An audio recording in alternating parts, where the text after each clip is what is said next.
They're like babies.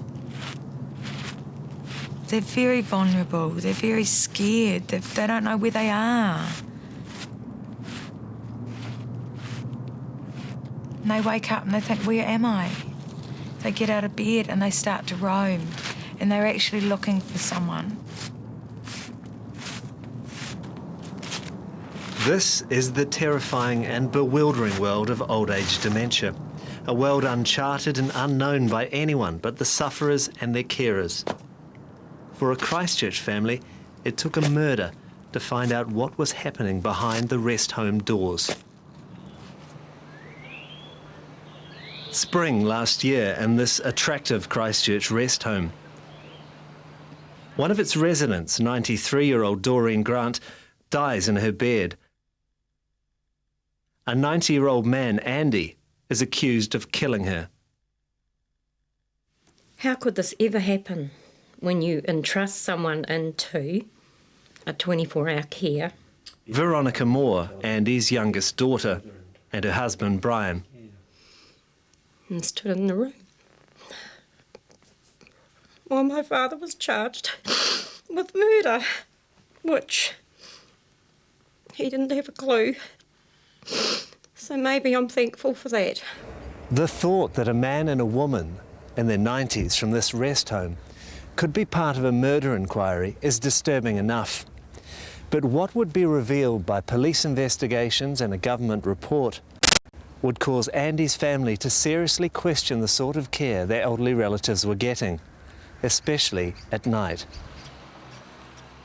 Late afternoon at rest homes is known as sundown time, when dementia patients try to pack up and leave to go home, though they have no idea where home is. Dementia is a sentence of gradual oblivion. It starts with forgetfulness and ends with loss of brain function and finally death. Along the way, we lose all trace of the person we are or were. This night there was a dance on. In his day, Andy built roads on the South Island's west coast. He got dementia 5 years ago. His family took turns to nurse him, but after 2.5 years, they could no longer cope with his behaviour. Probably the worst day of my life. It's not easy taking someone into care that you love. They chose Santa Maria Rest Home. It was warm and modern, and they were reassured by the owner, Tui Ward. The exact words from Tui Ward the day we took Dad in and we took him into the room was, well, you won't have any worries in the world. You won't ever have to worry now. Your father's in here and we look after him. There's someone on 24 hours in here. So I came out thinking, phew, it's great, we'll get a bit of sleep now. Tui Ward has been in the rest home business for 33 years. She's licensed to care for 45 residents, including 15 in a purpose-built dementia wing, Andy's new home.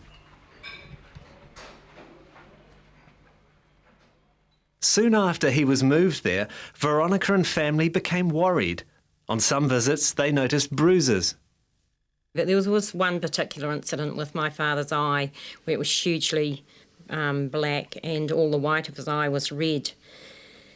Was my father out of bed wandering all night, which is part of dementia, and no one watching what he was doing? Or was my father being hit by another patient? Tui Ward says she told the family that this was down to an incident when Andy was hallucinating. Lovely staff, lovely patients, lovely surroundings, lovely home. But it was a shock because there was so many people to look after. Shelley Wright used to work days at Santa Maria, though she didn't like what was going on at nights. She arrived in the morning to discover confusion and unexplained injuries. There were bruises on people that we had no idea when they happened or how they happened. People being found in someone else's bed and then other people sleeping in lounges or people sleeping on floors and someone else on their bed. Wandering corridors, trying to get outside, defecating in gardens. Tui Ward says Shelley Wright never reported these incidents and says she only came across a few such cases in 30 years.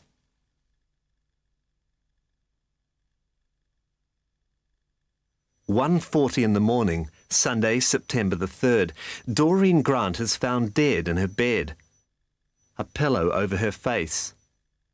When staff walk in, Andy is standing beside her bed. Don't know that we'll ever come to terms with it.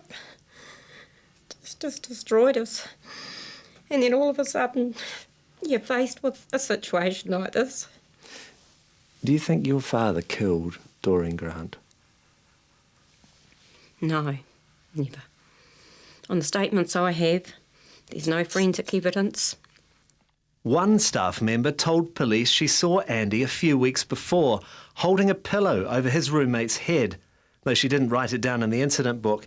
But on the night of the murder, a number of other dementia patients were out of their room, including one who was later found with a knife under her pillow.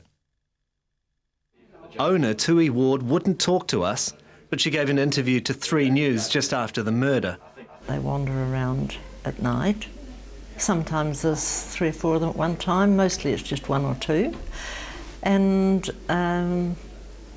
I would not say with any certainty that someone prior to the man's entry to the room hadn't been and visited already. In a statement to 2020, Christchurch police said they believed there was clear evidence that Andy was responsible for Doreen Grant's death, that other members of the public were at risk, and they had no option but to bring him before the courts.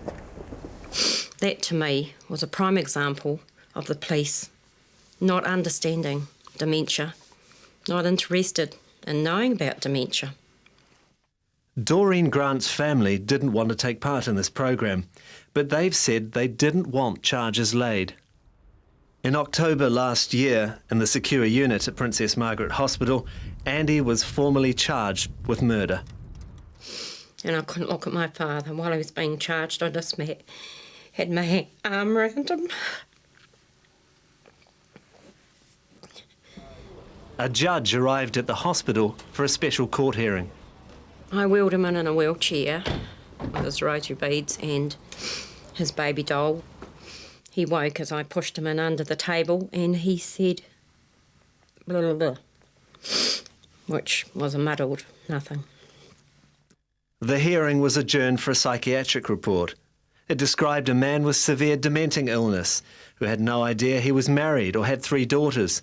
He had no idea of the time, the date, or even his own age. Basically, he was unfit to plead. My father, of the last few weeks before he died at Princess Margaret, had to be fed, of course, because he was starting to go blind. And he couldn't see what he was eating or couldn't find his mouth. And he was seen to even pick up a box and start to eat a cardboard box. So, what does that tell you? It wasn't until Veronica Moore got hold of statements from staff that she began to understand for the first time what life had been like for her father in Santa Maria's dementia wing.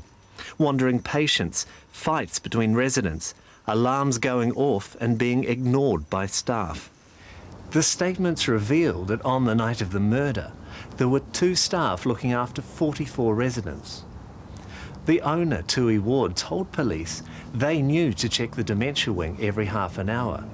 But according to the Ministry of Health, that wasn't written policy in the home.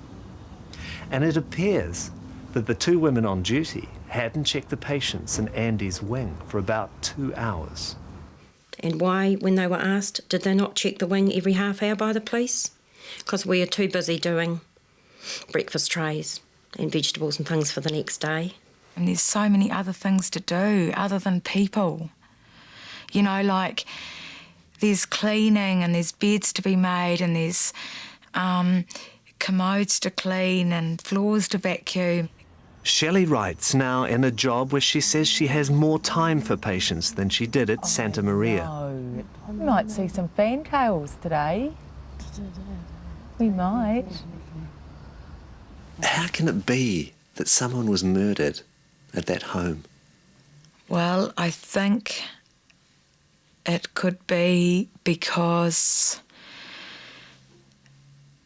there wasn't sufficient amount of staff looking after those dementia patients. To the care of the elderly and your involvement. Tui Ward says rest homes and dementia units provide 24 hours supervision, not continuous one-on-one care. It's happened once in 33 years, which is a 1 in a million chance probably. What has happened is something which could happen in any dementia home in New Zealand. There is nothing different that we could do, and there is nothing that I could suggest right at this minute that would have changed that. What you have is a position where staff supervise a whole facility. That's what Simon O'Dowd, president of the Residential Care Association. So you're saying to me that as an industry, you're quite happy for dementia patients to be left on their own for up to 2 hours at a time? If you put it to me that dementia patients were being left on their own for 2 hours, of course we wouldn't be happy about that. Police didn't prosecute the home. They told us they investigated, but there was not enough evidence.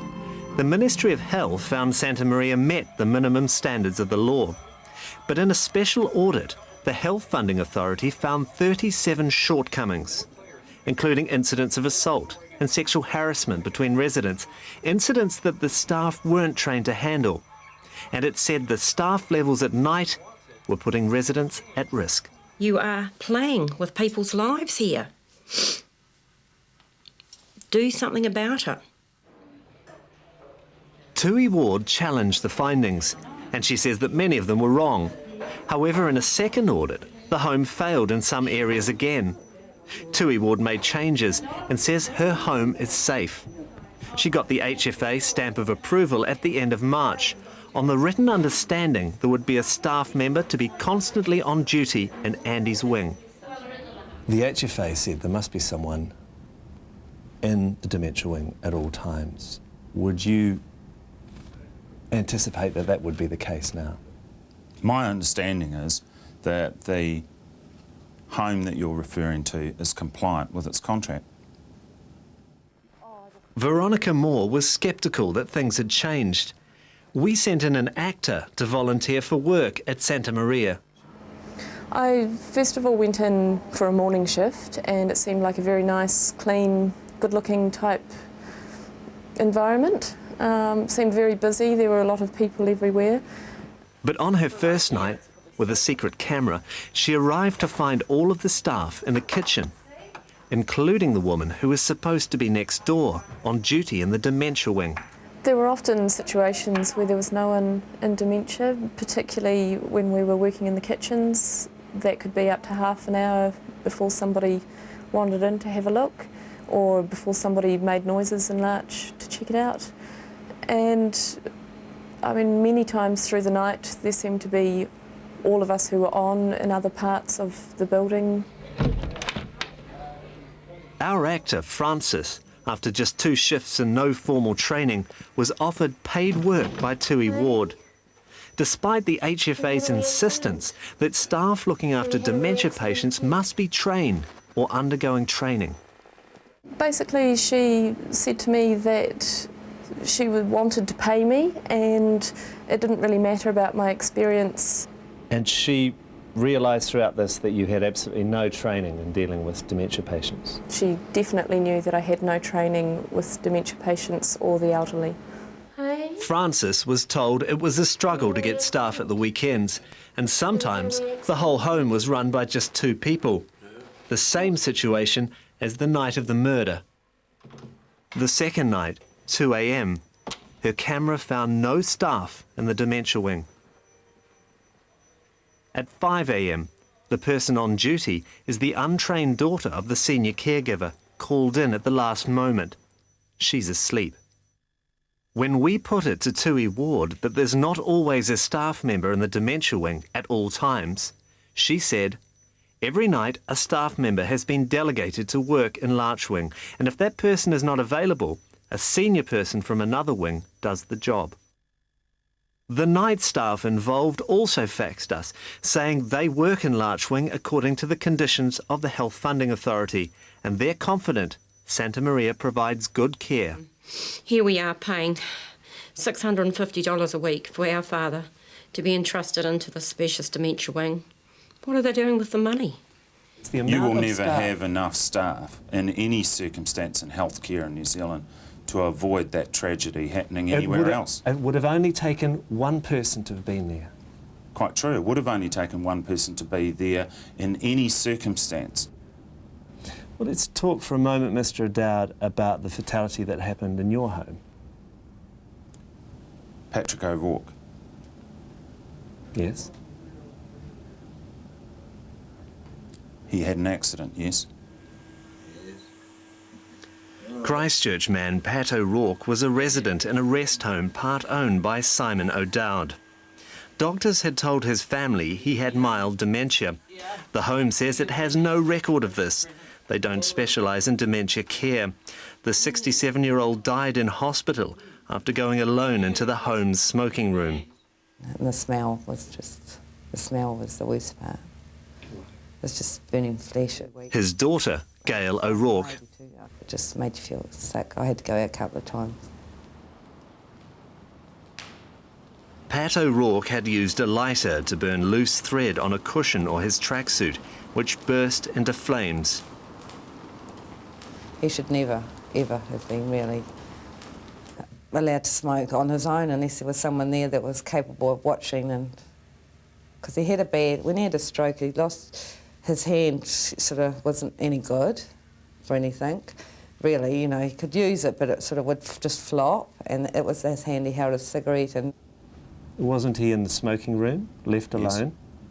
He had with a gone cigarette into, lighter? Yes, he had gone into the smoking room, yes. Here was a man who had a history of burning himself. He had holes in his clothing from burn marks. He was left on his own. He wasn't left on his own. He was supervised. That supervision was by the rest home manager, who was outside when Pat O'Rourke started the fire.